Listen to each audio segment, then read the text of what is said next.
Hey everybody, my name is Dr. Sarah Bober and I am a chiropractor with Full Life Chiropractic in Lutz, and we are a chiropractic office that focuses on the nervous system. And a lot of people, when they think about chiropractic care, they might think about headaches and low back pain and neck pain, and those are all things that we definitely help with.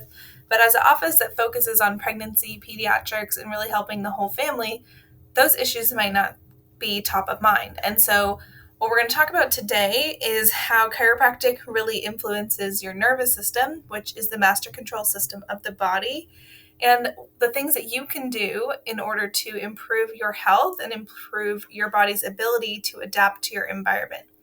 And so when it comes to health, more stressful experiences in your life, from physical stress, emotional stress, chemical stress, the more things that your body has to work against. And so if we can decrease our stressful load, we can improve our body's health. So the big idea is really that chiropractic is about much more than just treating symptoms and making you feel better. It's really about harnessing the body's innate ability to heal itself and turning on your body's inner healing wisdom. And so we're going to get started here. So neurologically focused chiropractic care is different than just pure spinal health. And so not only do we focus on the spine and the biomechanics and how well the body is moving, but we also look at the nervous system, and we want to see if the nervous system is adaptable and able to respond to the stressors that are going on, or if it's stuck more in a fight or flight state and that it's not able to heal and recover the best way possible. And so there's three main things that influence how your body stores tension and how that tension turns into misalignments in the spine and tension in the soft tissues of the body. And those three stressors are thoughts, traumas, and toxins. And so we'll go into each one of those. Before we do that, I want to talk to you a little bit about what chiropractors do. And so chiropractic helps to control and coordinate the function of the nervous system through an adjustment. And an adjustment is targeted at removing subluxations. And so subluxation is a fancy word for interference in the nervous system that causes imbalances in the muscles, ligaments, or joints of the body and affects the nervous system communication. And so you can have misalignments in the body. You can have misalignments in the body that don't affect the nervous system. So we're not focusing on those. A lot of times those misalignments are compensations of the body reacting to those other ones that do influence the nervous system. So when you have misalignments that affect the nervous system, it's going to affect communication between the brain and the body and affect the messages that go throughout the whole body, that goes to your not only muscles and joints, but your organ systems, your glands, your hormones, your reproductive system, heart, lungs, stomach, liver, pancreas, digestive system, bowel, bladder, kidneys, all the stuff that you can see in this diagram. So it's really about whole health. So when you're living in your daily life, your nervous system is constantly paying attention to everything happening around you. The information is received by your brain through the sensory system. So you're likely familiar with these different senses. You have taste, touch, smell, sight, and hearing. And so your nervous system gets that information from your environment, and it has to integrate that, it has to process it, and then adapt and move on. But if the body cannot adapt and process these experiences fully, that tension is going to become stored in the body. And when that tension is stored, it distorts the tissues, which create imbalances in the soft connective tissues like ligaments and fascia. It creates abnormal muscle tension, and it affects the joints of the body, especially in the spine. So the spine is super important because the spine protects the nervous system, and the nervous system controls and coordinates all of the organs and structures of the human body. And I've already mentioned this ad nauseum, but chiropractic is really beyond just the spine and really about the whole body approach. So these, kind of hinted at this earlier. So this tension in the body, or these imbalances that we see, are caused by thoughts. Our body holds onto emotions that are not processed fully. How you feel affects the entire tension of the body. And so if you can think about something that's really stressful, and then you say, okay, well, where do I feel that stress? Where do I hold that stress? You likely feel it in your shoulders and kind of into the base of your neck. And so a lot of people, when they're stressed, they get these really tight traps, really tight shoulder blades. When we're scared or fearful, we might go into that fetal position where we're kind of rounded forward, which pitches your head forward and affects your cervical curve or the curve in your neck.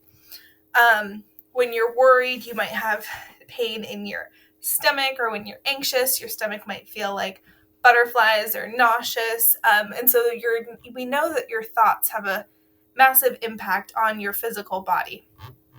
And then the next one is trauma. And these are kind of your big traumas that you think about every day, what your body goes through on a physical basis, things like posture and auto accidents, slip and falls, roughhousing, that kind of thing. And then there's toxins. And so we know that we live in a world that is far from perfect. And so we have toxins and pollutants in the air. We have toxins in our water, in our food supply, and basically in our everyday environment. And so if we can make a difference in all of these and decrease our thoughts, traumas, and toxins, then our nervous system isn't under as much stress, and it has a much better bandwidth and ability to adapt to things, which will result in more health and more resilience. So our thoughts impact our physiology. And this basically just means that we're not meant to live in a state of chronic and overwhelming stress. And so back in the day, a few hundred years ago or several hundred years ago, when we lived out in the woods, we were really concerned with more life-threatening stressors, access to food and clean water and shelter and love and security and safety. And so now that most of our needs are met, we have these modern stressors that aren't really life-threatening, but our nervous system, because it was designed thousands of years ago, it doesn't know the difference between what's happening in real life versus what is happening in your mind. And so if you're running late to work, if you are having an argument with somebody, if you're feeling stressed in your relationship, if somebody cuts you off on the road, all of these things affect your nervous system the same way as if a tiger was chasing you through the woods. So this triggers our fight or flight response. So this is like a little bit sciencey, but for those of you who care about this, I'm just going to go into it just a little bit. So we'll start here at the top. So your brain receives the sensory input from your environment and perceives it as stressful.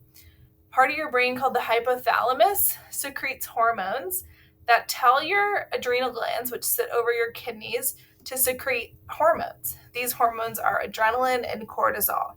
These hormones are our body's stress hormones that are going to pump through the body and have different effects all throughout our system.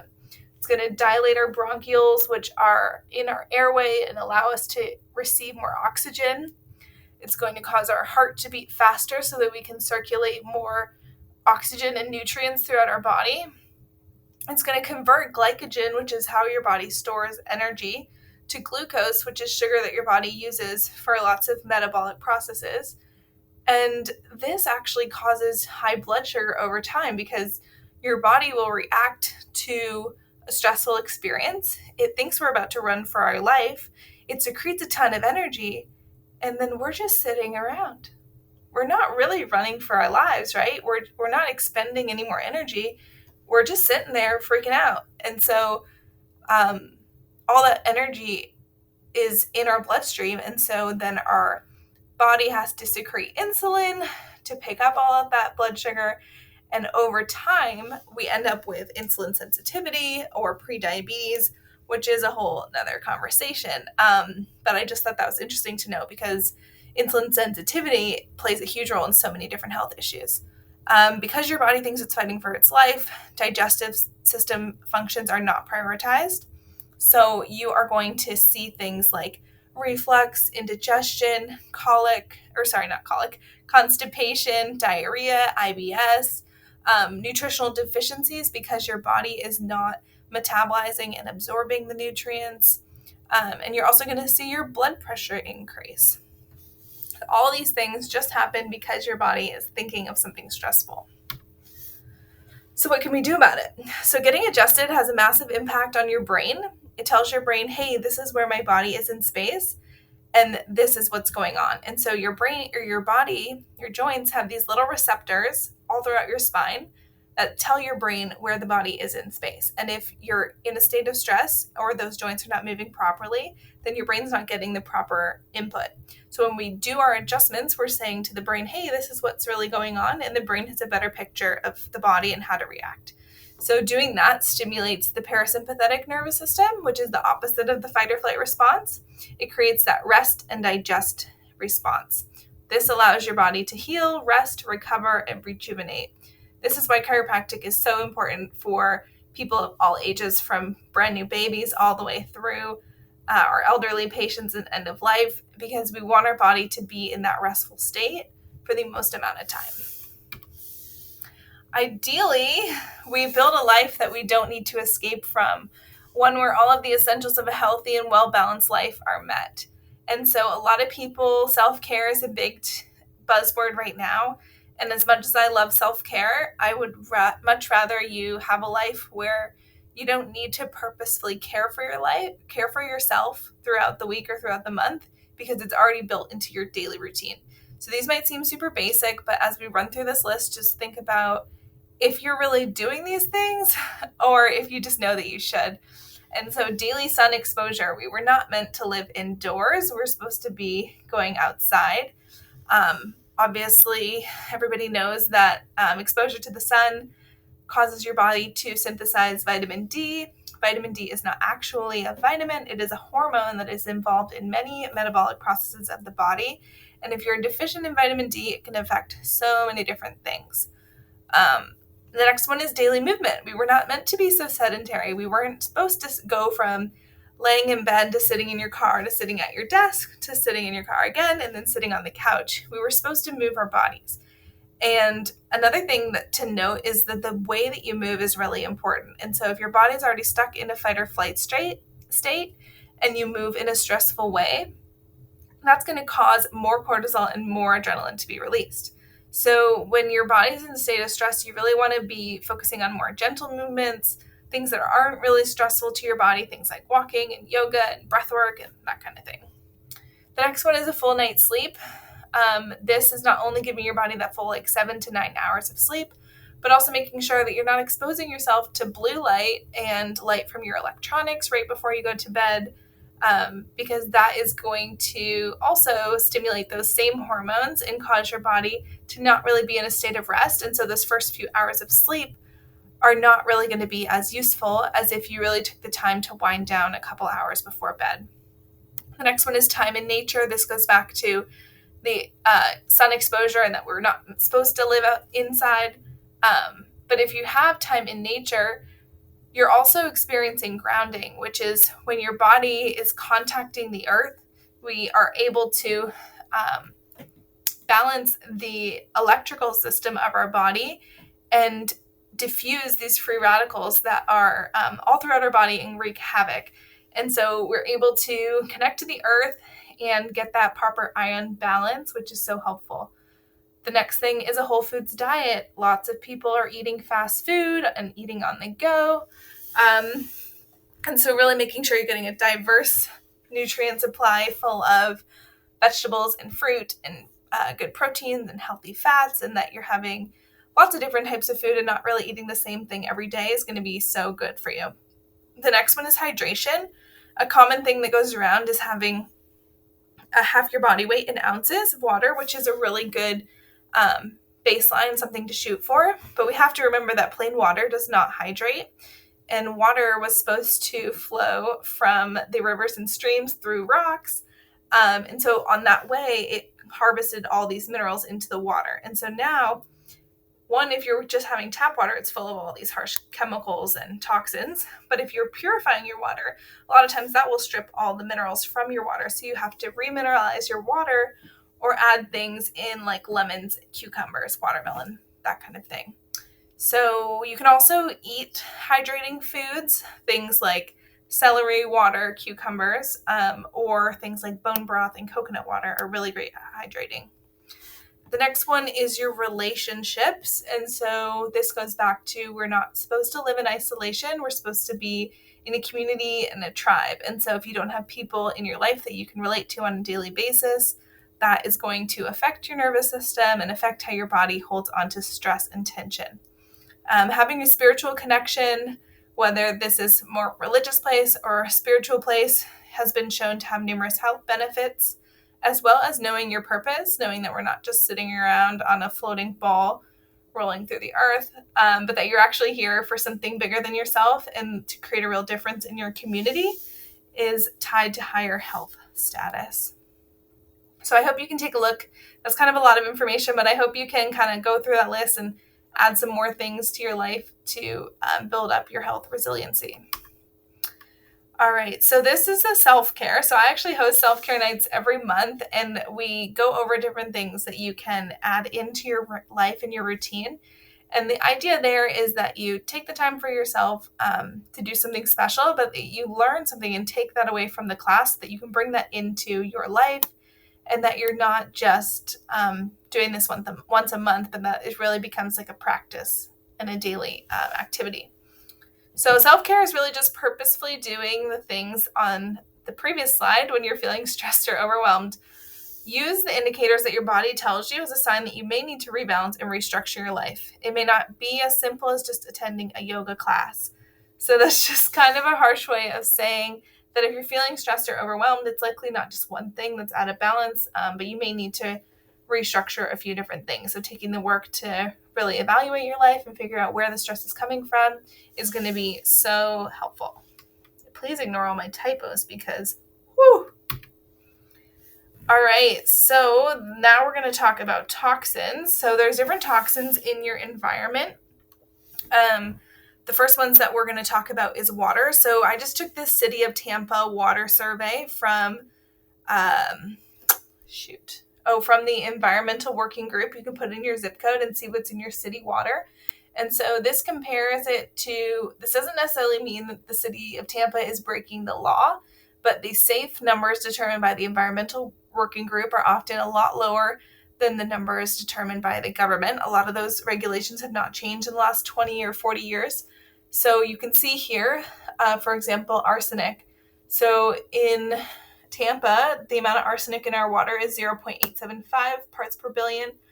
The Environmental Working Group has determined that the safe limit is 0.004, and the legal limit is 10 parts per billion. And so there's a massive difference between the safe health guideline versus the amount that's actually in the legal limit. And the amount that's in Tampa is 219 times more than what is considered safe. If we go into chromium, 3.8 times, haloacetic acids, 149 times, nitrate, radium, total trihalomethanes. And so you can go to the Environmental Working Group and you can see what each of these compounds do to our health. As you can see, one of the potential effects for each of these is cancer, and so that is not ideal.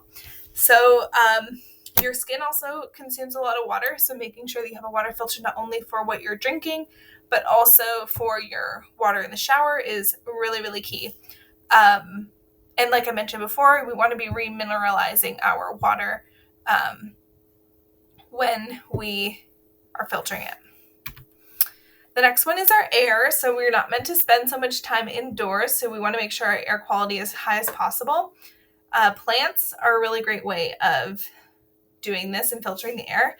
Another way is using air filters. A good one that I have is called the Air Doctor. Another way of reducing toxins is through our food. So if you can't go for 100% organic diet, you want to look at the foods that are considered the dirtiest foods. This means you want to buy organic for this list on the right versus the clean foods. These are the foods that have the least amount of pesticides and chemicals on them. And so it may be okay if you purchase just conventional produce. So again, clean 15 means that you can purchase conventional, dirty 12, dirty dozen means that you should look into purchasing organic. The next one is physical trauma. And so this one is probably the most obvious causes of subluxation or misalignments or abnormal tension in the body. And so we divide this into two categories. We have macro traumas and micro traumas. So macro traumas are going to be big things that happen to you, things like birth trauma, which can include like poor positioning, getting stuck in the birth canal, having the doctor have to pull the baby out, or using forceps or a vacuum. Even a C-section can be traumatic if the doctor uses an abnormal amount of force to pull the baby out.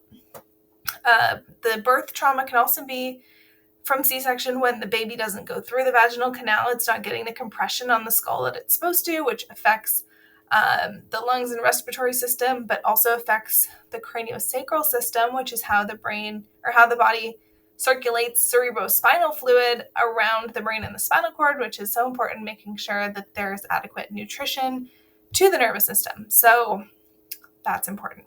Car accidents is the big one. Whether you were in a car accident recently and it caused you pain, or whether you were in a car accident a while ago, it still has a long-lasting impact. And so we get a lot of adults who say, oh, I haven't been in a car accident since I was 17. Oh, what happened? Well, we spun around a traffic light, or we were T-boned, or the car flipped over, whatever, but I was fine. Well, you were not fine because your body created these misalignments, and then you had to live and compensate with those for 20 years. And now you're in my office with so much degeneration and abnormal function, all related to these car accidents that happened a long time ago. Slip and falls, these can be for the elderly population, but also when you're learning to crawl, walk, sit, stand, roll over. There's a lot of injuries that happen early on in childhood, and those all affect how our body is able to adapt. And with each misalignment that occurs, the body compensates and more misalignments happen. And eventually there's so much tension in the body that things are not working right, and the body starts talking to you with different symptoms. So whether or not you're having symptoms does not mean that you do or do not have any issues. Sports injuries, also pretty self-explanatory, and then roughhousing. So these kind of go hand in hand, but when your body is being impacted by a level of force greater than your ability to adapt to it, your body is going to hold on to that experience if it cannot dissipate it. The next one is microtraumas. This has to do with poor posture, which is how you're sitting in the car, how you are sitting at work, what your ergonomics are like at your desk. A lot of people watch TV in really bizarre positions, whether you're laying on your side with your head cocked over, or you fall asleep in a really weird position. That all affects your body. The next one is repetitive movements. If you have a job where you're doing the same thing over and over again, it's going to cause abnormal muscular recruitment patterns, which is going to cause postural distortion. The next one is poor lifting mechanics. If you're not doing a proper squat or proper lunge or proper deadlift while you're lifting, even if you're a housewife and you're doing laundry and dishwasher and going to the grocery store and picking up your toddler, that's still super active. And so we need to be recruiting the right muscles. Otherwise, we're going to be overworking our body, not using the proper joints to do things, and it's going to cause lots of pain and dysfunction. Okay, so we kind of covered a lot of different topics here tonight. So those, you can kind of go back through this video, or maybe you took notes, but physical stresses, chemical stresses, and emotional stressors are all ways that your body stores and all things that your body has to respond to. And if it can't respond to those, then it's going to store onto those in the form of tension, which can cause aches and pains. It can cause organ malfunctions and gland issues, hormonal problems. So a lot of times we see kids for like colic, constipation, breastfeeding issues, headaches for older kids, and for adults.